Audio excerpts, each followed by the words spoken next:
Welcome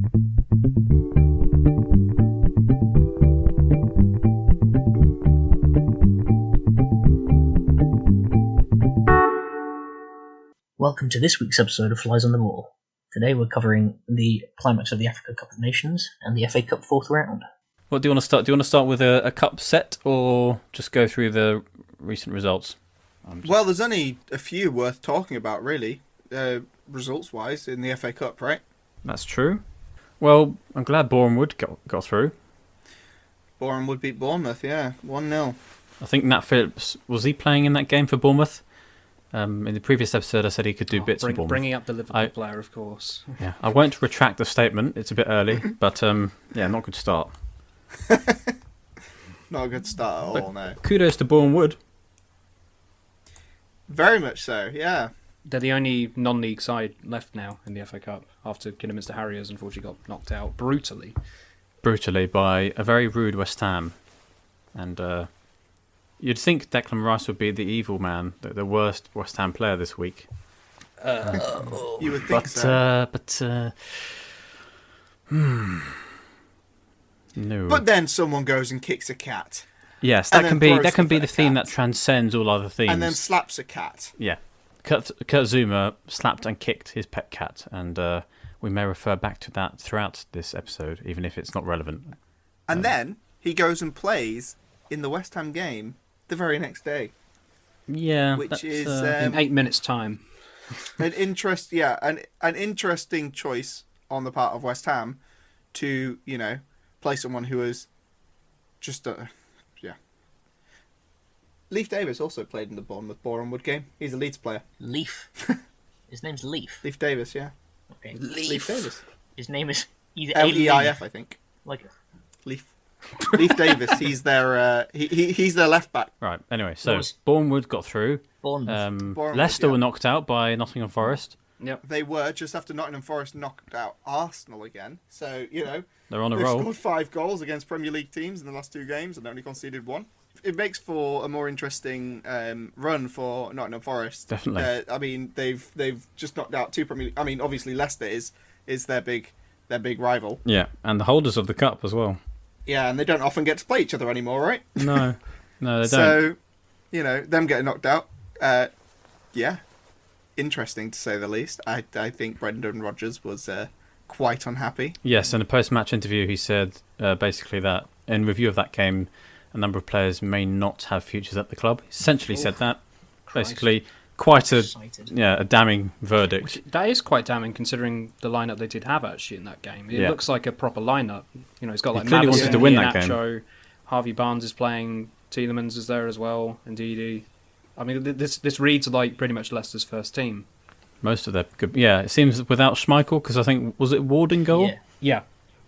Without Schmeichel, they lack some leadership. Yeah, why wasn't Schmeichel playing? Cup games. Was that a choice or is he injured? I mean, that's what teams usually do. Like, they would just use their backup goalie for cup games. Fair enough.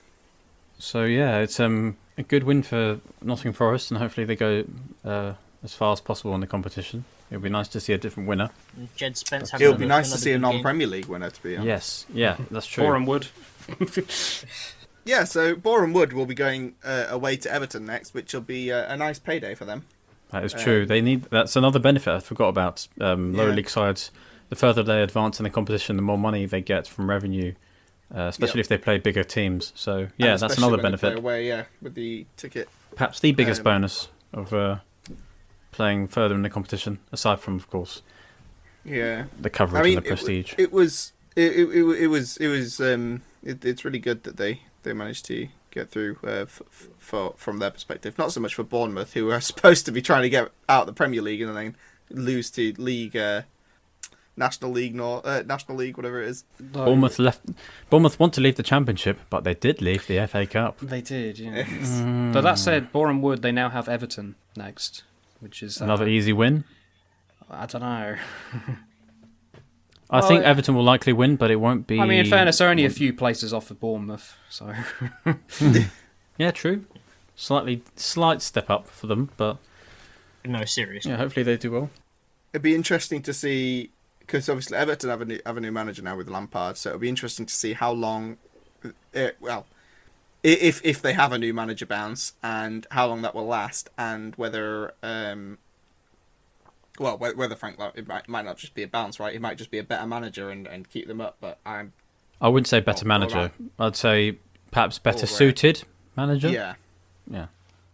I'm still not sure about Frank at Everton, but we shall see what happens. I don't think Dele Alli is going to offer much. Donny van der Beek's a useful signing, but that's about it. So hopefully, both on the bench tonight. Hopefully, both on the bench in their game against Newcastle, which is a very important match, and very important match. Yeah, just tying it back to Bournemouth and Nottingham Forest. I hope those two teams in particular, especially Bournemouth, go as far as possible because it's good for the health of the cup. Yeah. Cambridge got knocked out to Luton, which is a shame after they beat Newcastle. What else happened? Kidderminster played. Yeah, we talked about that a bit. But Kidderminster were on top for most of that game. I did manage to watch 120 minutes of that game, and it was really quite horrible. I think even West Ham felt kind of sorry. Because it was was it 90? Actually, I can just get the actual stat. It was an injury time. Yeah, the final kick of the game, basically. Yeah, 91st minute winner by Declan Rice. Yeah, and then 121st minute. Oh, sorry, equaliser. Yeah, and then 121st minute winner by Jared Bowen. Yeah. Oh God, the Rice goal was really something though.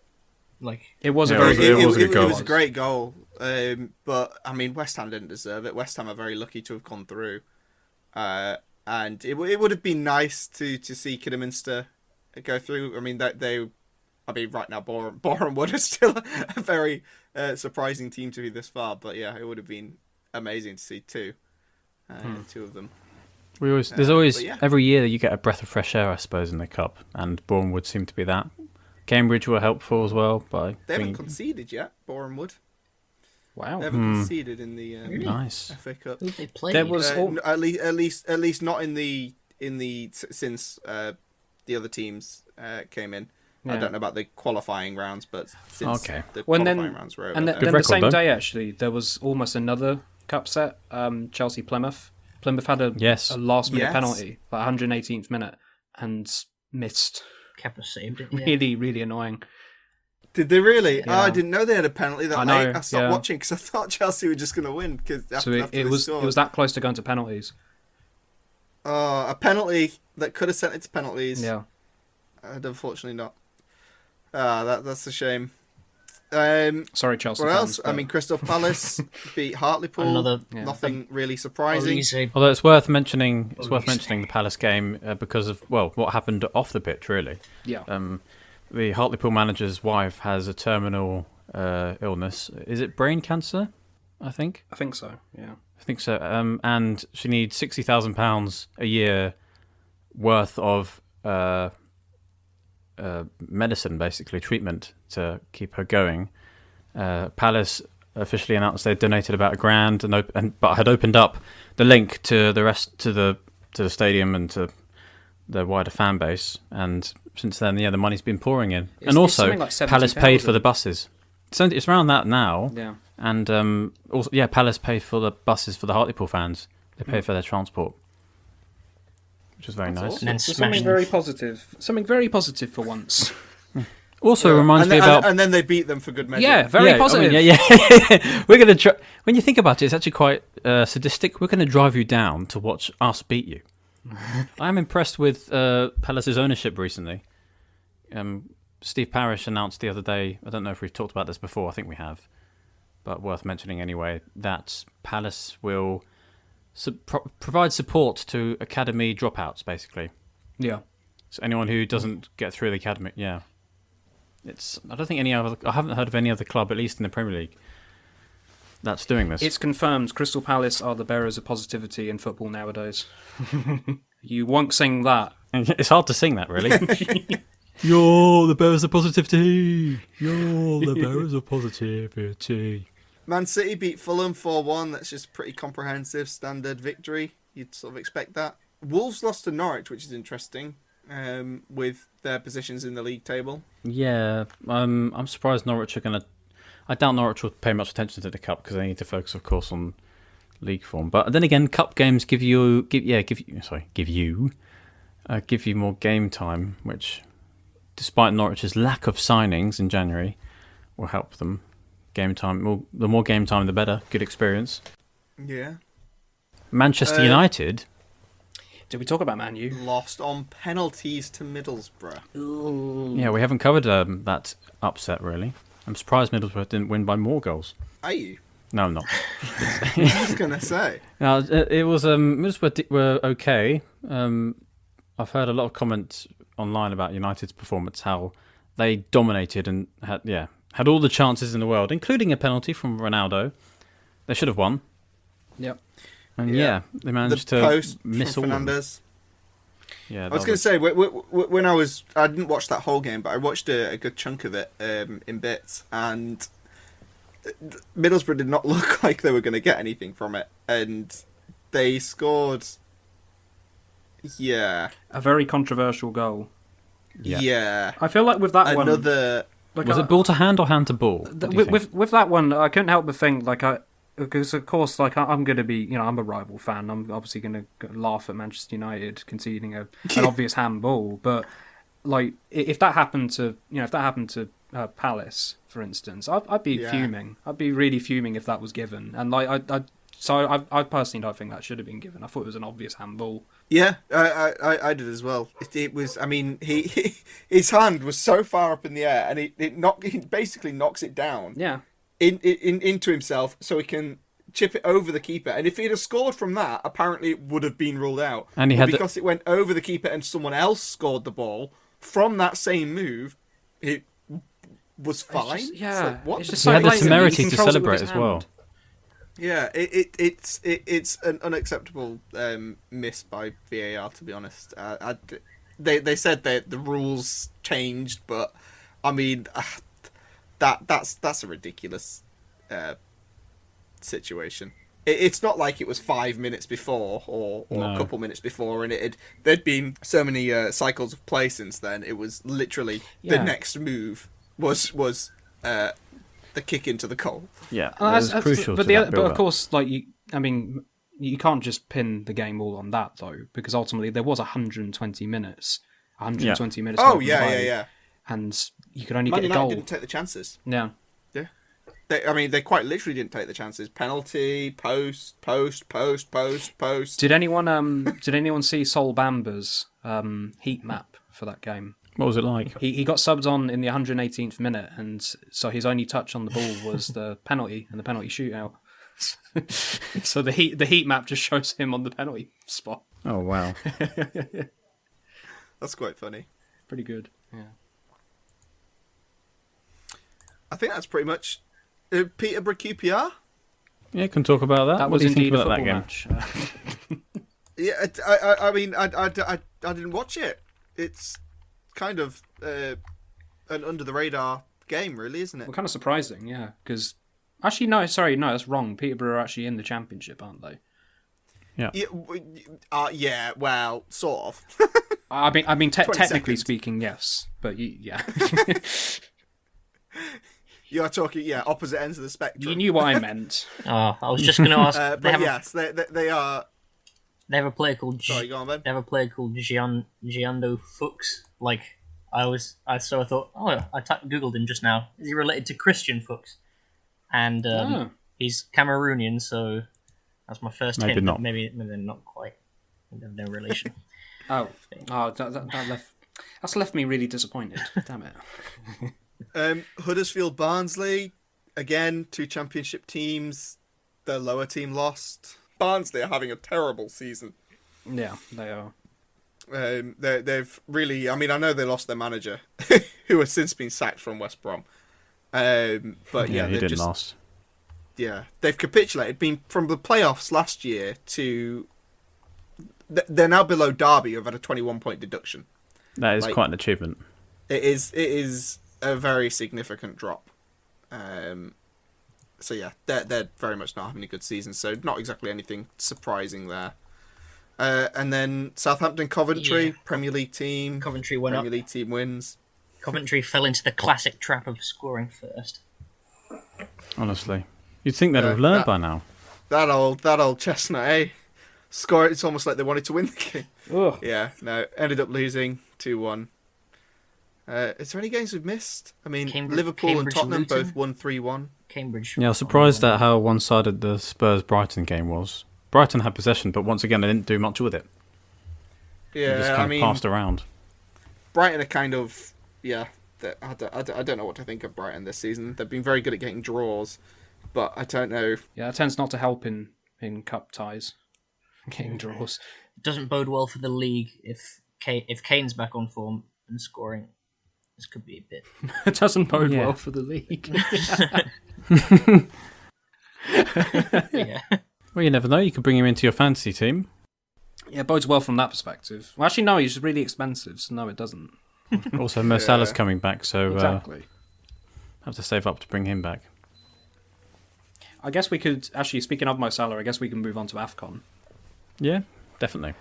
So, did you watch the final? Yes, I did. And congratulations, Senegal. Before we do that, Oh, the Liverpool game. Oh, I okay just then, wanna Sam. say- All right. No, I just want to say the Liverpool game. They see beat how it Cardiff 3-1, but what's more interesting about that game was Harvey Elliott played. yes. Finally, back from and that injury scored, I at think. Leeds. Oh, did it? I didn't realise. Yeah. Crazy. Yeah, he came on and he scored. Lovely goal. Well done. Yeah, it was brilliant. It's just great to see him back on the pitch, and that's all I really wanted to say about that game. Other than that, 3-1 victory against Cardiff. Lewis Diaz expect? Lewis Diaz came on and looked quite sharp. He did, didn't he? He got an assist, didn't he? He did. His footwork for that assist was very neat. Quick 1-2 touch on the edge of the more by the byline, and Minamino pounced on it for a pretty good finish. But at half time it was 0-0. So Cardiff did quite well. And I saw a stat the other day which showed that in their all-time head-to-head, Cardiff actually beaten Liverpool more than Liverpool beating Cardiff. But Cardiff's last win against Liverpool was in 1959. So I see. They can't play all that often, surely. I mean, I know conveniently- Cardiff occasionally pop into the Premier League, but not very often, right? no, not often. That conveniently misses quite a significant period in Liverpool's history. Yeah, quite a bit has changed since then. But yeah, even with this win, Liverpool have won fewer than Cardiff have in their head-to-heads. Found that quite an interesting stat. Anyway, on to AfCon? AfCon. Congratulations, Senegal. No. Yeah? Yes. Nah. The team with the best flag lost. So I think Ben and I both put our stake on, was it Algeria at the start of this? Yeah. I said Egypt, but immediately we went out. Jack, you went Egypt to at least made it to the final. yeah. And I believe I said Ivory Coast, but that You was did, that was yes. just because of Zaha.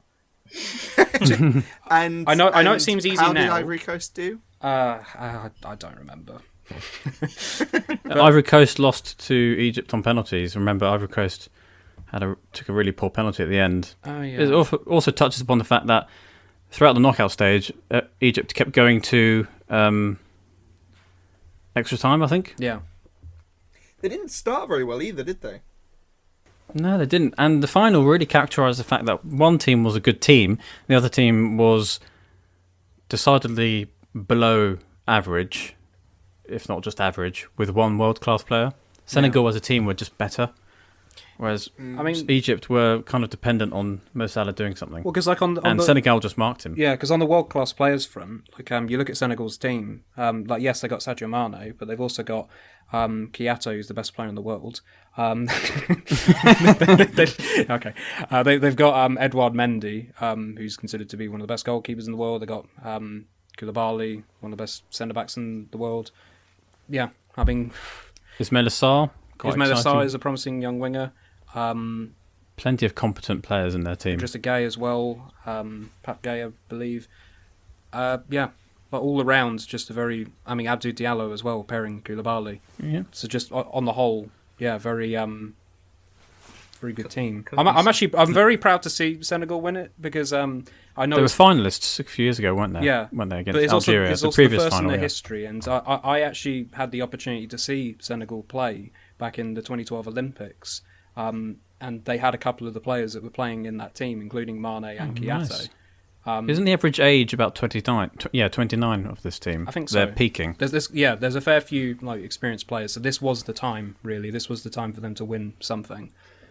So yeah, it's nice to see. Very nice to see. And the celebrations were amazing in the capital city. Yeah. Absolutely wild. It shows what it means to them and why we in the West, as a whole, I don't want to speak on behalf of the entire West. Specifically. Us specifically.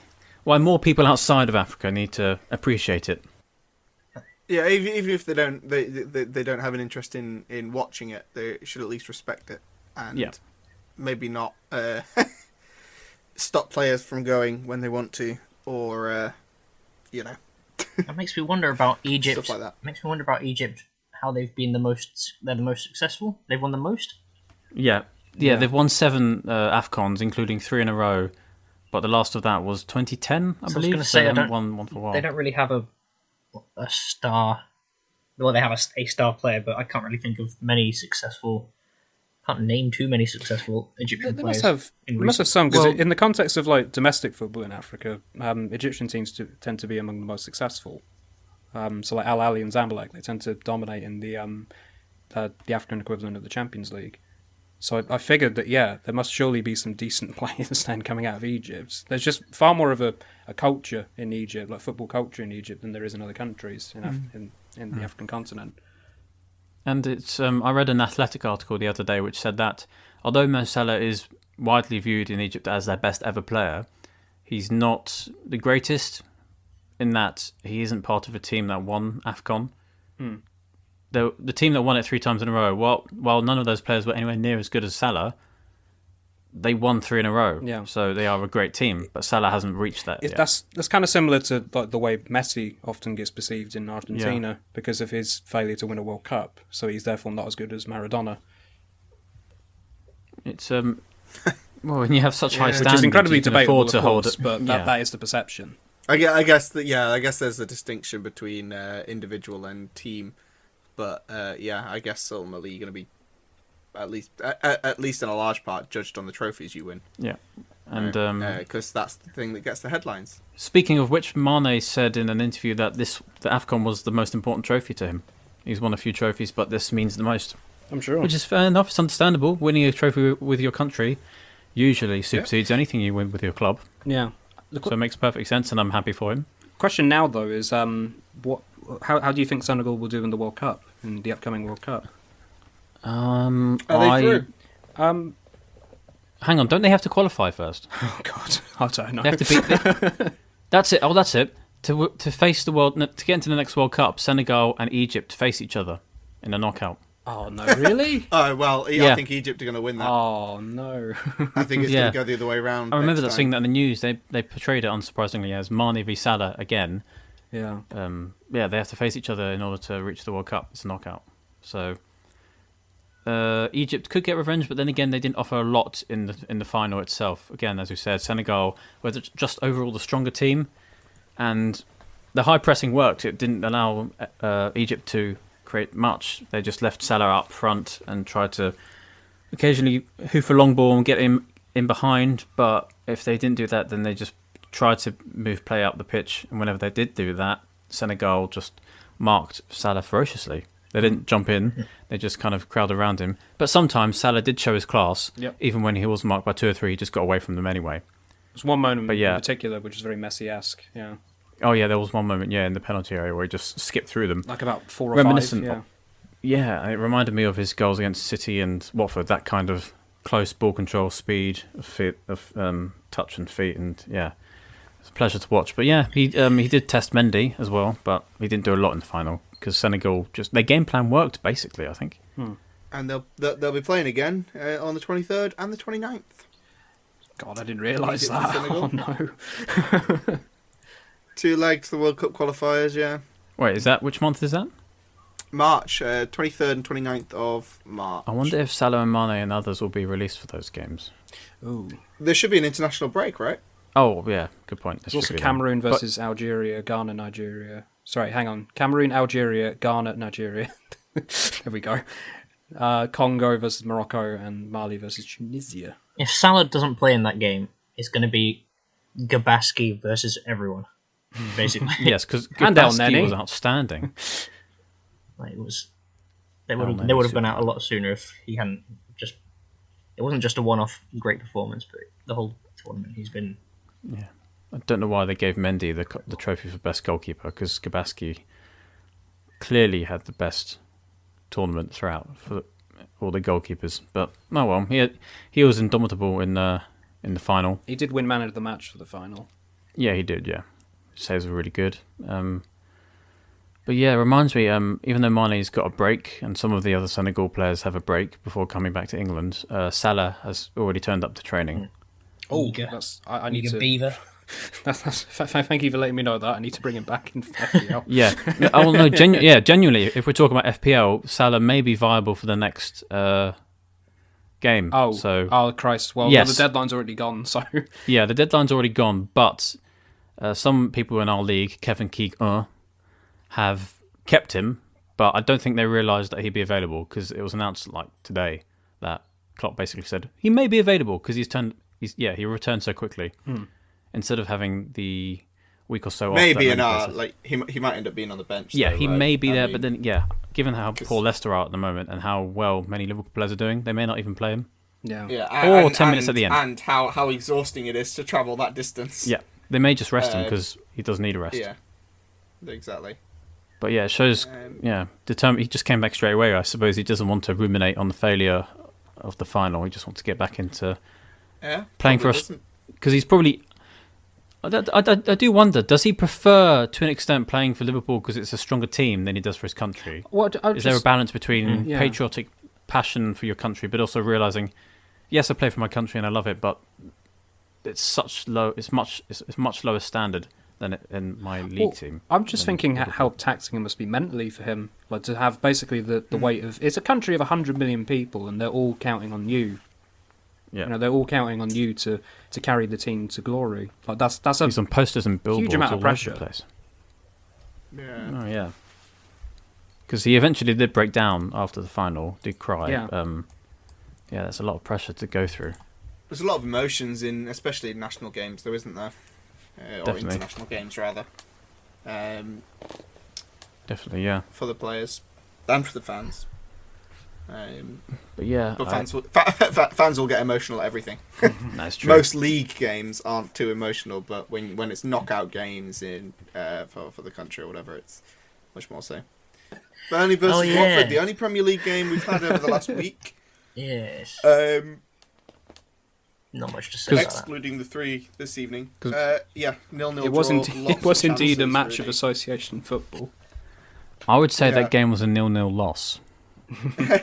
Well, both teams needed to win it, really. Burnley especially needed to win it. But, yeah, both teams needed to, especially with Norwich getting points and Newcastle having such a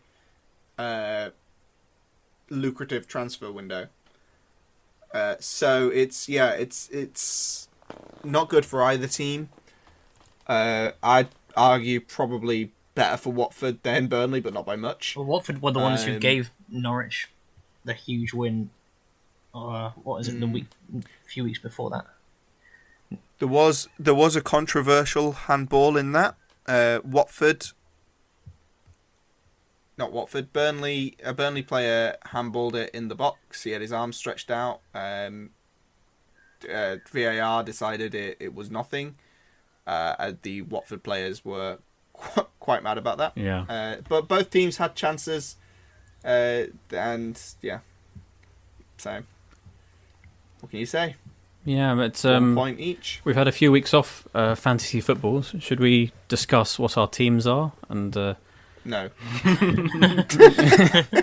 Well, okay, right. Cheers, everyone. Cheers for watching. Thank you for that episode of Flies in the Ball.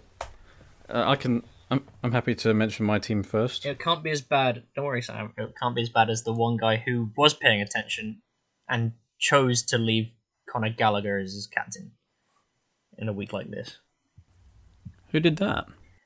Why? What do you mean a week like this? A week when there's everyone has different captains this week. There's just much more choice. Well, that's a good thing. Yeah, but you think quite a few people I'd choose ahead of Gallagher, maybe. I've got Trent captained this week. I've got Ramsdale in goal. Well, sorry, you got Go through your Trent team, go on. this week. Yeah, Jesus. I didn't change it from last time. To be fair, it's against Leicester. Yeah. He does well against Leicester. Yeah, but like captaining a defender is always a bit. But it's Trent. I know it's a risk. But I've got Kane, I've got Dennis, I've got Rafinha, who's got a yellow mark on him. I hope he's not injured, but I know he got sort of pelted in Brazil and hobbled off. Gallagher, Bowen, who's my vice captain. Bowen. Maybe it is Bowen. We understand it to be Bowen. Cody and Cancelo, and then Harrison. I have Sarr in goal. He's got Arsenal at home. Back three of Luca Dean, Cancelo and Trent. Midfield I have Bowen, Foden, Bernardo, Smith Rowe and Jota. Up front I have Weghorst and Dennis. And on my bench I have Livramento, Antonio, who I didn't think was going to start, but turns out he is playing. He's got a point, which is annoying. And Manquillo. My goalkeeper backup goalie is Steele, Brighton, but yeah, he's not relevant. Yeah, he's just there because he's cheap. Yeah, that's it. So Captain Jota and hopefully Weghorst and Luca Dean do stuff for me. I've got 3 Palace players playing because I clearly value Norwich's abilities that much. So I've got Guaita in goal and Mitchell in defence, alongside obviously Trent Alexander-Arnold and Cancelo. Got Bowen. Still got Damari Gray there. I actually didn't want to have Damari Gray there, but hey, there you go. Bowen, Damari Gray, Jota, and Gallagher. And then up front, I got Watkins, Antonio, and Dennis. And on the bench, Ramsdale, Smith Rowe, Cody, and Rudiger, who is blanking this week, obviously. I got Bowen. I got Bowen captained. I don't know actually if that is a good idea. I'm predicting, of course, that Watford will just start to play a more defensive style of football with Hodgson now in charge. So how much you'll get goals against them, don't know. But still. And I got Jota vice captained. I'm looking back on it in hindsight, and maybe I should have captained Jota instead, because you are kind of right about Leicester being a bit weaker at the moment. And Jota's in good form. They've also just had a massive kick up the arse. Yeah. Well, you'd say that. There's no guarantee you'll see a reaction. No, there's no guarantees. And Jota is in good form. How's your team, Ben? Pretty similar to Jack's a little bit. Oddly, strangely similar. Strangely I think I should just copy you two, actually. What is it? I've got Sarr in goal as well. Cancelo, Reguilon, and Trent, and Laporte. Which I'm surprised nobody else has gone for Laporte yet. He's had a good record recently. Great record. Captain Son. No one else even. I'm not sure what happened here. Nobody has Son at all. Nobody mentioned it in any of the threads. I briefly peered at him, but then I remembered that Salah's coming back. So that's the thing. I'm kind of holding off for. I'm going to get rid of Son. No, not sorry. I might get rid of Foden for Salah because I've got enough money left to get rid of. Foden's about 8, and I've got 3 or 4, nearly 5 million in the bank to use to get back Salah. I kept Son when he for this whole bit. I think we all got Son in at the same time. Then he was injured or something. A lot of people took him out, and for some reason I just couldn't. I don't know what it was. Sunk cost sort of thing. I didn't want to bring him out yet, and now he's back. Hopefully, then Bowen. I took the captaincy off at the last minute, which I'm dreading now, because I think Watford, at home to Watford, this is the Watford that drew to Burnley and lost at home to Norwich in the last 2 games. I'm sure there's stuff to be had there, and Martinelli is not going anywhere. Especially now with Aubameyang gone, I think there's going to be a lot of time for Martinelli up front, or sometime maybe. Yeah, I'm tempted by Martinelli. I'll see how Smith Rowe does. Yeah. Again, it's like a reset really with the break. Yeah. Form kind of changes, so you need to kind of keep an eye on things for the first week or 2 and see who's kept their form or who's found form, any manager bounces and so on. Just you wait. This week, I'm going to have done an absolute masterclass when Liverpool wins 2-0 and Trent gets a goal and an assist. I mean, I'll accept that. I mean, hopefully Jota assists that goal. Thank you for listening to this episode on Flies on the Ball. Please join us next week for more football discussion.